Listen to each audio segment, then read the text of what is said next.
ભગવાન કેટલા દયાળુ છે? આ પ્રશ્નનો જવાબ આ વિડીયોના અંતમાં તમને સારી રીતે સમજાઈ જશે. ઘણા સમય પહેલાંની વાત છે. કોઈ એક નગરના રાજાએ પોતાના મહેલની નજીક જ ફળોનો મોટો બગીચો બનાવડાવ્યો હતો. તેની સંભાળ રાખવા માટે એક માળીને રાખવામાં આવ્યો હતો. તે માળી ત્યાં રહીને પોતાના પરિવાર સાથે બગીચાની સંભાળ રાખતો અને દરરોજ તાજા ફળો મહેલમાં લઈ જતો અને રાજા સમક્ષ મૂકતો. રાજા એ તાજા ફળો ખાઈને ખુશ થતો. સમય વીતતો ગયો.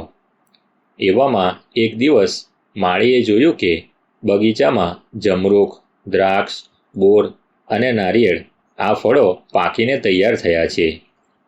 આ જોઈ માળી વિચારવા લાગ્યો કે આજે રાજા પાસે કયું ફળ ખાવા માટે લઈ જવું. થોડા સમય સુધી પાકેલા ફળોને જોયા પછી માળીએ નક્કી કર્યું કે આજે રાજમહેલમાં દ્રાક્ષ લઈ જાઉં. પછી માળીએ તાજી અને મોટી મોટી દ્રાક્ષોથી ટોપલી ભરી અને મહેલમાં રાજાની સામે પહોંચ્યો. તે સમયે રાજા પોતાના અંગત વિચારોમાં ખોવાયેલા હતા. માળીએ હંમેશની જેમ ફળોની ટોપલી રાજાની સામે મૂકી અને પછી થોડે દૂર જઈને બેસી ગયો.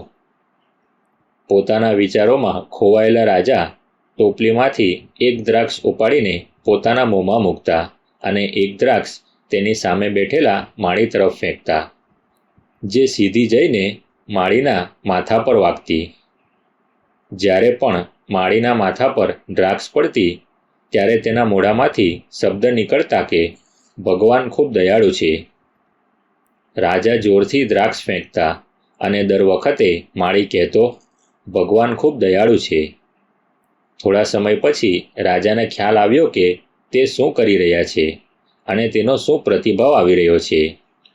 પછી રાજા સ્વસ્થ થઈને પોતાની મૂળ મુદ્રામાં બેઠા અને માળીને પૂછ્યું, હું તમને વારંવાર દ્રાક્ષ મારતો રહ્યો, છતાં તમે એમ કહેતા હતા કે ભગવાન ખૂબ દયાળુ છે.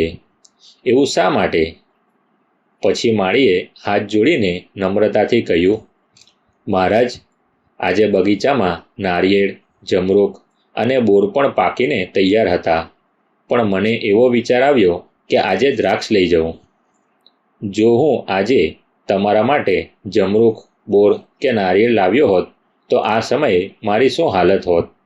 એટલા માટે હું દર વખતે કહેતો હતો કે ભગવાન ખૂબ દયાળુ છે.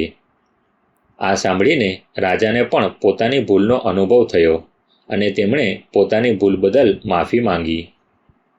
આ સ્ટોરી પરથી એ બોધ મળે છે કે ભગવાન આ રીતે આપણી મુશ્કેલીઓને પણ સરળ બનાવે છે, પરંતુ તેમ છતાં આપણે ભગવાનને દયાળુ કહેવાને બદલે એમને દોષ આપવાનો બંધ નથી કરતા.